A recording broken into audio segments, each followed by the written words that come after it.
Welcome back to my YouTube channel again. This is Ralph731 TV at your service mga ka-Elixter. Sa mga hindi pa po nakasubscribe, pakiclick naman po ang subscribe button at ang notification bell. Shout out po sa inyo sa lahat ng ating ka-Elixter at ka-YouTubers. Sa ka-Elixter natin sa Luzon, Visayas, Mindanao, shout out sa inyo at sa mga customers po ng RR731 Moto Online Shop. Maraming salamat po sa tiwala. Okay mga ka-Elixter, pasensya na po kung bihira po ako makapag-vlog ngayon ng tungkol sa ka-Elix. Naubos ako po kasi gagawin natin sa motor. Hindi ka naman pwedeng baklasin yung motor ko nang wala naman siya, diba? Baka mas masira pa. So, basa-basa lang tayo sa mga walls sa ating mga ka-Elix group. Pag isa may nag-PPM, suggestion, open po tayo dyan. Ito po topic natin ngayon, yung stator coil ng ating ka-Elix. Tinda ko nga pala to. So seal po ito. Hindi na po natin bubuksan ito. Sample na natin ito. At sa mga nangangailangan pala nito, available po sa RR731 Moto Online Shop. Stator assembly pang ka-Elix for only 850 pesos. Di ba napakamura? Brand new po yan. Okay, at may nagtatanong sa atin kung ano daw ba ang senyales ng siraang lightning coil. Ano daw ba senyales nun? Pag sinabi lightning coil, para saan ba yung lightning coil? Yan. Ito po yung nagsusupply ng ilaw sa ating headlight, tail light. Yan po ang nagsusupply niyan. Pag sinabi naman po charging coil, kasama rin po dito yun. Yan naman po nag-charge ng ating battery. Yung stator po natin, dalawa po ang hawak nito. Isang lightning coil at isang charging coil. Ang ka-Elix po ay walang primary coil sa stator dahil DC supply po ang CDI na ating ka-Elix. Okay, balik po tayo. Ang ka-Elix po, pag sinabing may nag-post kasi na ano daw ba senyales ng sira ang lightning coil. Pag sira po ang lightning coil, mapapansin nyo mahina po yung headlight. Halos walang liwanag, parang kandila. Kahit ano gawin nyo, kahit ng party stator, mahina po ang sinag ng ilaw. Pangalawa, hindi naman po dalawang pwede mangyari dyan. Mahina ilaw, walang ilaw. Ito na po yung walang ilaw. Kahit ano gawin nyo, wala po supply. Wala din po supply na lumalabas dito galing sa stator. Ang supply ng ilaw dito ay yung yellow wire. Yan. Nasa may sakit. Ayan mga ka-Elixter.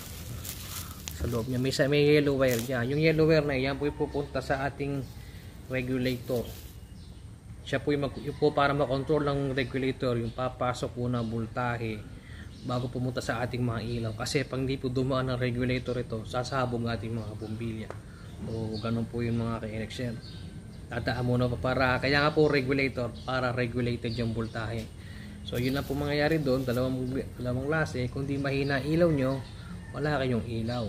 Yun po yun. Punta naman po tayo sa charging coil. Ito, madalas may nagkakaproblema po dito sa charging coil. Kasama rin po dito yun. Pag sinabing charging coil, yun po yung nagcha-charge sa ating battery. Pag iba, ginagamit natin. Dahil ang ka-Elix po ay DC CDI. O, sa mga nagtatanong kung kailangan ba ng full wave, hindi po kailangan ng full wave ng ka-Elix. Dahil DC CDI lang po ang kumukonsumo ng DC supply dito. Tsaka yung gauge po sa panel. So yun. Pag sira po ang charging coil, dalawa lang din po ang pwede mangyari mga ka-Elixter. Isa pong mahina mag-charge at isa po nagcha-charge. Yun po. Pero ako hindi ko pa naranasan masiraan ng stator, regulator. 2011 model pa po yung ka-Elix ko. Hindi ko alam sa iba kung nasisira. Ito na naman, kinakasira po minsan ng charging coil minsan po overload, maraming nakalagay na ilaw, hindi na kayang kargahan ito, persado ito, tsaka yung regulator. So pag sira po ito, kahit nagpalit kayo ng bagong regulator, hindi rin po magkakarga kasi nga po wala magsusupply para sa charging papunta regulator. So the best po talaga, bago kayo bumili ng pyesa, meron kayong voltmeter, multi-tester. Bago kayo pumunta sa stator, doon muna kayo sa regulator. Kung may mahihirap kayo regulator, ang testing kung magbabago yung charging, mas mainam po. Para hindi kayo gumasos kagad, dapat meron din kayong voltmeter o multi-tester na gagamitin sabay. Ngayon, pag bago na po yung voltmeter, yung regulator, yung hirap kayo sa ibang motor, hindi nagbabago, hindi tumataas yung voltahe, ito na po yung suspect. Sunog po yung charging coil. Wala na supply ang may problema yung charging coil, it's either mahina magkarga or zero voltage. Yun lang po yung mga ka-election. Yun na po tatandaan nyo palagi. Basta hangawak itong stator coil, charging, lightning.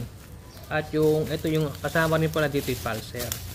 Yan, ito na may pulser na nagbibigay na signal sa CDI kung kailan siya magbibigay ng spark sa spark plug. So yun lang po may hawak dito sa stator coil, charging, lightning, tsaka yung pulser coil. Tatlo lang po may hawak nito. Tatandaan nyo po yan. Wala po itong primary coil mga ka-Elexer. Tatandaan nyo po yan. Kaya tapos dapat aandar ang ka-Elex nyo kahit wala pong battery. Kung yun ay kung okay yung charging system nyo, aandar po yun. Kung may problema na may charging system nyo, aandar pa rin po yan pag may battery. Kaya lang, pag nalobot yung battery, hindi na po aandar yan. Kasi nga po, wala na po magiging supply. Ayun, nabutas na. Yun lang kay Elexer. Sa mga manonood po, marami pa po tayong video. Nasa playlist lang po mga kay Elexer. Itong aking YouTube channel, pakicheck na po yung KLX 150 maintenance tips and tricks ata yung pangalan ng playlist. Pasukin nyo naman po yun. Andun po lahat ng video sa anong ginawa ko para sa KLX na makakatulong sa inyo.